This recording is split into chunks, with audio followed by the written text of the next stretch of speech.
after failing for so long, I just decided to just head towards plants that could survive in my environment.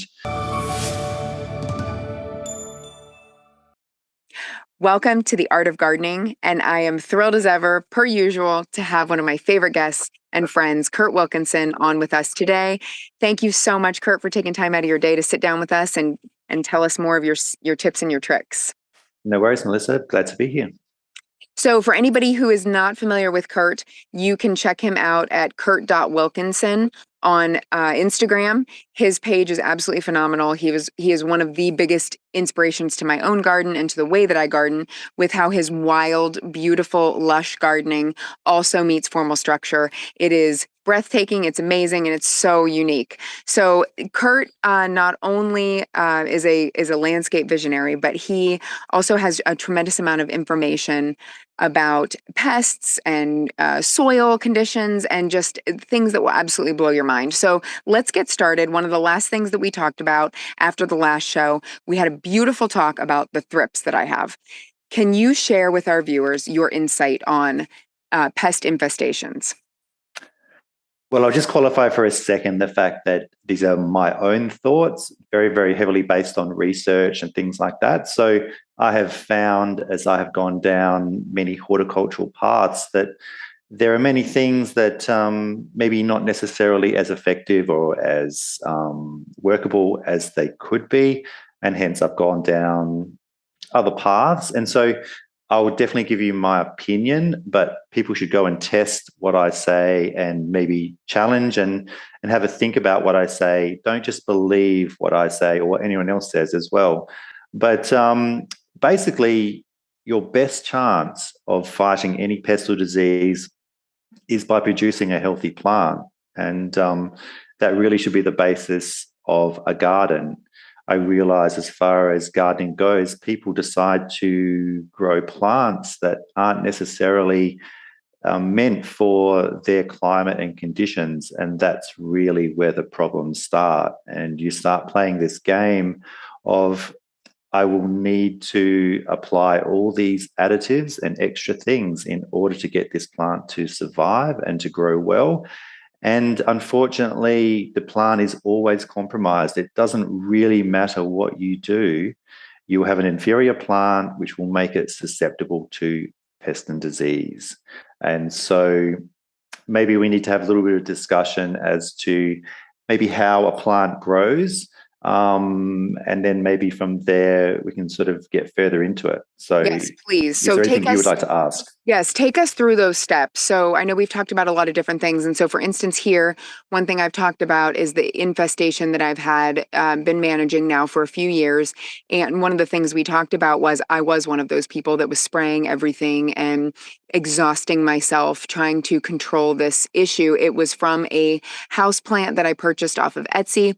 I brought it in the spring. I put it on my back patio and started watering it and taking care of it while the dormant eggs, of the thrips hatched. And I didn't think much of it because they are a tropical bug. So I didn't think anything of it. I thought a cold winter Missouri with a bunch of snow would take care of it. And that was that. It was a greenhouse thrip. And it did not. The next year they came back, and that was probably the worst that they've been. I had them for 2 years previous to this year. And both years were pretty sad. I mean, they defoliated a lot of my hydrangea and just kind of went crazy. This year is the first year that I did not treat with any pesticide.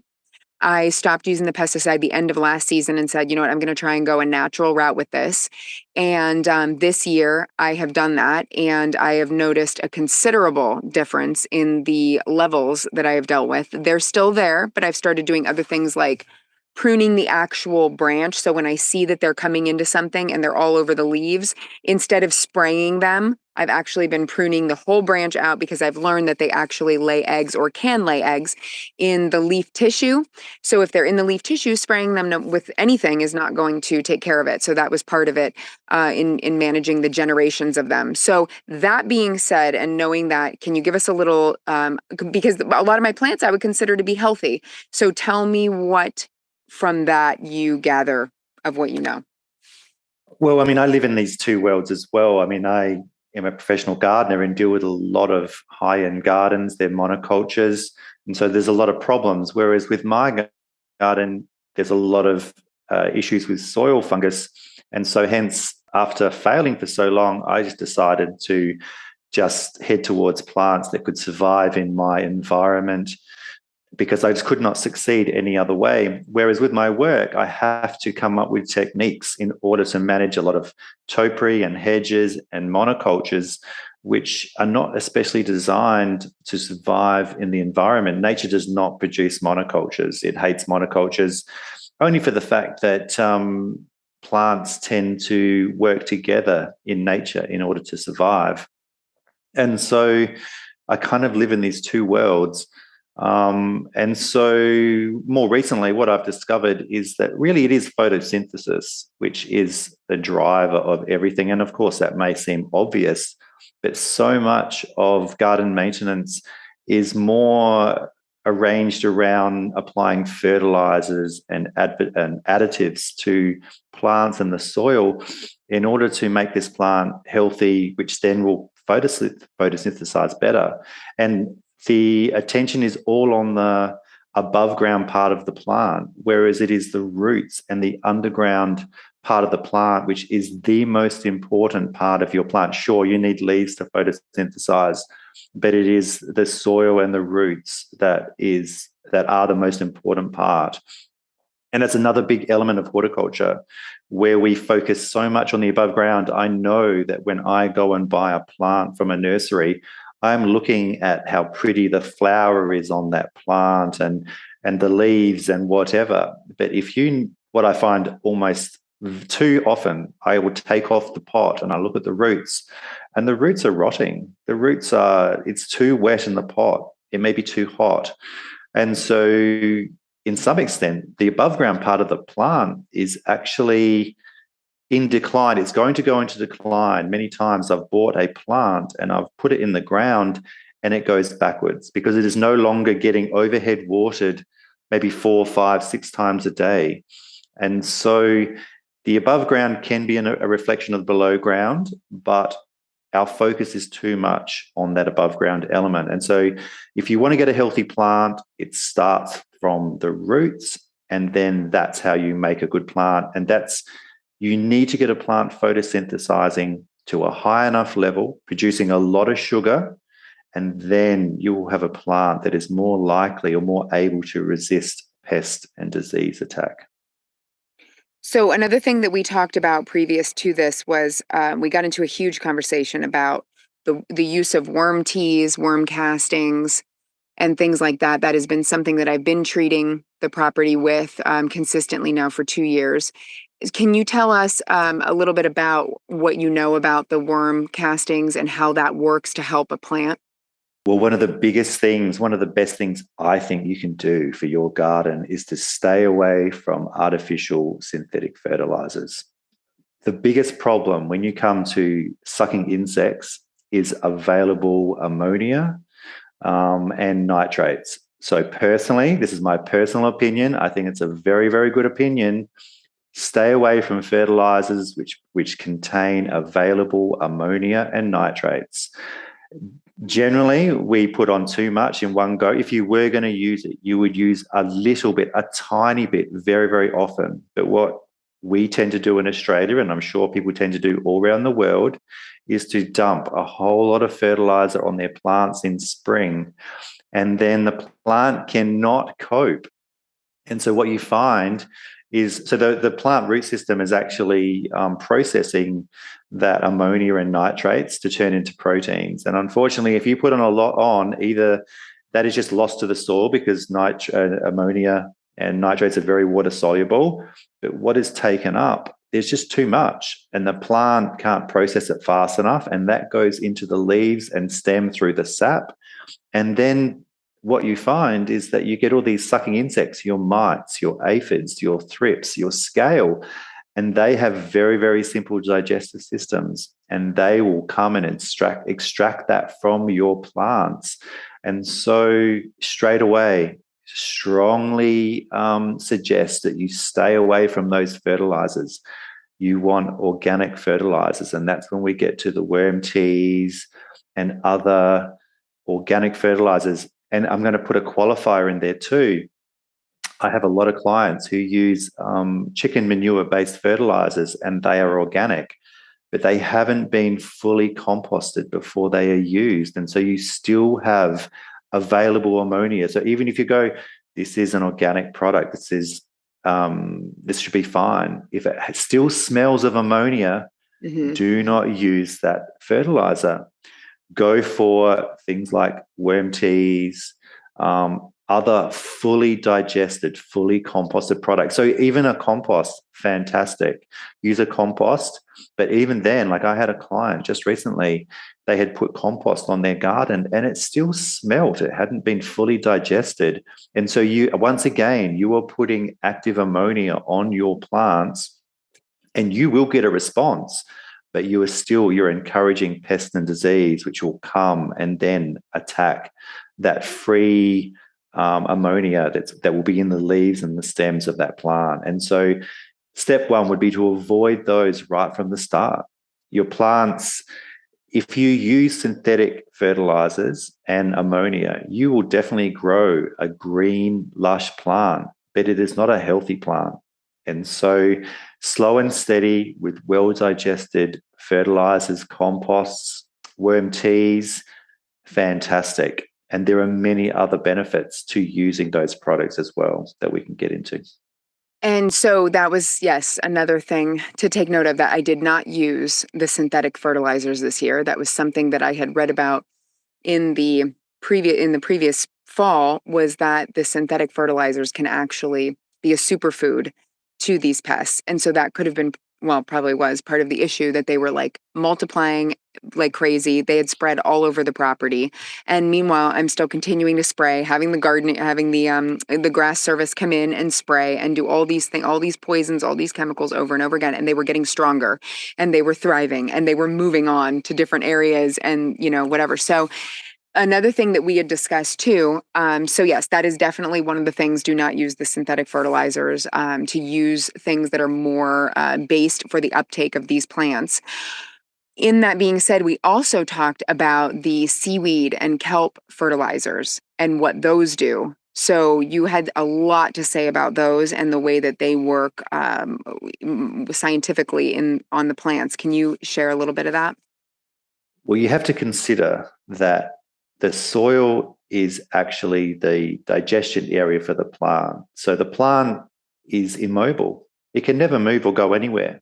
And so what the plant does, it actually farms bacteria to go out into the soil to get the nutrients that it needs and bring them to the plant. It sets up many, many symbiotic relationships with microbes in the soil, and they are doing the digestion. It's the same as our own gut or the rumen of a cow or a sheep or whatever, that we have microbes in that situation to digest the food for us. And it's the same with the plant, but the plant has to farm these microbes. And so why you want to use teas, seaweed extracts, is the fact that they are a biostimulant. And what they are actually doing, they are actually encouraging a very, very broad range of microflora in your soil to actually do the work for you. And that's what you're trying to do, because we're talking about the root system as being the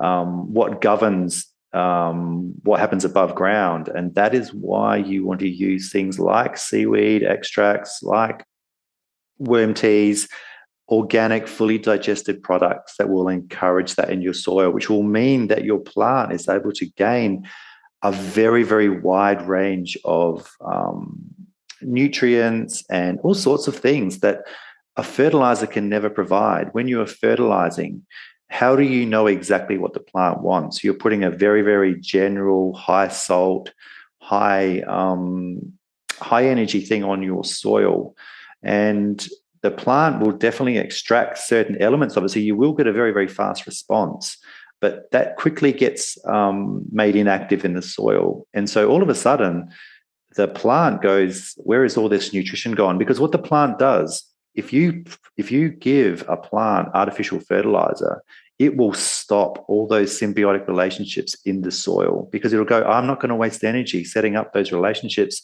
if I don't need to. And so as soon as you use those fertilizers, you may get the benefit for a very short period of time, but later, then the plant goes, there's nothing here for me. Now I have to start setting up these relationships. And the plant's already compromised. And that's what you tend to find. So that's why you're better off going down the seaweed extracts, the worm teas, even a cold extract of a very well composted compost is going to be fantastic for your plant.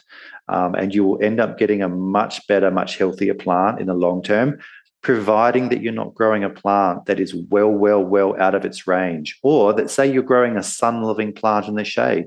There is no way that that plant can photosynthesize to the level that it needs to produce enough energy to sustain itself and maintain its health. And so that's where the problems start arising. Can you tell me what, if you were treating these plants, so now coming off of what I've been dealing with, and like I said, it's way better this year than it ever has been. It's barely actually been a problem. And in a lot of areas, they're completely gone because now I've got insects, the beneficial insects have come in and they've kind of really helped to take care of things where before they didn't have a chance here because they couldn't live because they were getting sprayed every 2 days with pesticide. But anyways, what is the benefit of doing a foliar spray on the leaves versus a soil drench? Do you have any preference to what you do at your place? Well, I don't do anything in my place, although I have been doing a lot of experimentation and started to do a lot of experimentation in clients' gardens as well. But my place is a very good place to test because I have such a problem with Phytophthora, which is a soil fungus that just does so much damage. It took me years to work out what the problem was. So if something actually shows some degree of benefit at my place, it really is a product that is working. But definitely foliar sprays are a fantastic option. They are particularly ineffective as far as adding nutrients to your plants. But what you're really trying to do, you're really trying to activate the plant such that it starts working harder, such that it starts making these symbiotic relationships with other microbiology in the soil. And so hence why stay away from putting high synthetic or high ammonia fertilizers on the soil, and try just to give it through foliar feeding. So what you're trying to do is you're trying to actually transition a plant away from synthetic fertilizers. You can't really just stop all of a sudden because the plant is so dependent on those synthetic fertilizers. It's almost like a drug addict in a way. And so you need to transition slowly. And the way to transition slowly is by foliar spraying. So you're still making sure you're providing all the nutrients that the plant needs while you're trying to encourage it to start setting up these symbiotic relationships in the roots. And then gradually over time, the plant will develop a better and better and better root system such that it can support itself. What I find is that I dig up a lot of plants and have a look at the roots and assess. And what you'll find with a compromised plant, if you dig around the roots, you'll see some very, very, very sad roots. And that is definitely a reflection as to why the above ground is so stressed. And maybe you get like a sudden heat wave and all of a sudden it starts collapsing because it just doesn't have the root system to support itself. And so that's why the foliar spraying, you may need to foliar spray often, but it is such a good way to do it. And people will say, no, it's a very inefficient way of doing it. But what you're trying to encourage is those symbiotic relationships, and then the microbiology in the soil will be going out into the neighboring soil, getting the nutrients they need and bringing it back to the plant. It's very, very important. And also you're trying to encourage mycorrhizal fungi to set up symbiotic relationships with the plant, and they can send their hyphae very, very far into the soil. And so that's why you don't want to use fungicides and you don't want to use pesticides unless it's an absolute last resort. But definitely go down the foliar feeding as much as possible. But once again, stay away from those high synthetic foliar feeds. You don't want that, because if you put that on your leaves, once again, you're encouraging sucking insects to come along and suck out those very, very simple nutrients, because you have to consider those sucking insects. They have very, very simple digestive tracts. They cannot digest proteins. They want ammonia. They want things very, very simple. They want sulfur, things like that. Things like aphids. They are hatched pregnant. They are such good. They very, very build up their numbers very, very fast. And so hence you want to foliar spray with organic products, because these are going to be very, very hard for the sucking insects to digest. You're trying to actually make the leaves toxic by actually maximizing sugar and maximizing proteins, amino acids, things like that, that they don't really want. They want these very simple nitrogen products. And so stay away from them. Look on the back of a packet and look, if it says nitrate and ammonia, stay away from them. It's only my opinion. I think it's a good opinion, but people are not going to like this. Go for organic products. Go for your worm teas. Go for anything that's organic, that's been fully digested. I wish that I knew all of these things just a few years ago. Could have saved me a lot of heartache, honestly, because I think a lot of this I brought on myself. Well, having said that, see, I live in these two worlds. And so I sort of went down this path a number of years ago, but the research has come along so far in the last couple of years. And you have to realize I don't even really stay in the horticultural field. I go to agriculture to learn these things, because it's different, because they are trying to produce a product, or they're producing livestock. And so these are on, hundreds and hundreds and hundreds of acres. Their livelihood is based on very good research. Whereas in a garden or horticultural situation, we love our garden so much that if a plant dies, we'll go and buy another one. We play this game. We kind of lie to ourselves because we think, I'm just going to go and buy another plant. But when you're producing a grain or whatever you're trying to produce, there is so much at stake. And so the research is just going on and on and on. And so, yeah, that's why I sort of come at it from a different point of view. And because I have to manage monocultures in suburban settings, I went back down all the fungicides and pesticides because they just keep on coming. But I didn't understand all these other things. And it's only because I just keep on researching and thinking, because if I just stayed in my own garden, I would just ignore all this to some extent and just go, I'm just going to use plants that survive, and I'm going to make a garden using that. And so I don't need this, but I'm still fascinated by it because I have to live in the real world a little bit sometimes as well. And I would like to actually note this. This image behind you is not some fabulous park in Australia. This is your yard that you created from a dirt mound. And you have chronicled that through Instagram, which is when we became friends in the beginning, right when you were planting all of these things. And one of the greatest pieces of advice you gave to me about having a garden like this was to keep a shovel in my trunk. And then as I'm driving around the country roads, when I see something that is fabulous in July and blooming when it's 100 degrees outside, that's the kind of plant you want to dig up and bring home, responsibly, of course.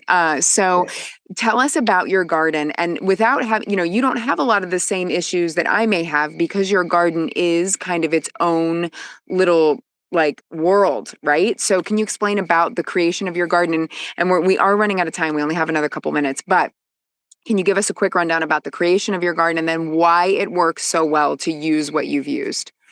I probably can't give you a quick summary, but I'll try. But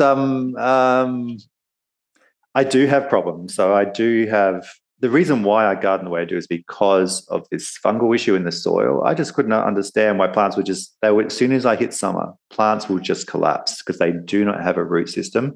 And then I have numerous problems with mites and a few other bits and pieces. But I've just learned to live with it. And that's where we can have a much longer discussion at some point in time, because diversity is the most important thing. And that's the problem that you have in a normal garden. As soon as you do not mix up the plant families that you are using, because what happens in nature is you have all these plant families and they actually work together. They actually help each other out. They actually trade different things that they need throughout the year.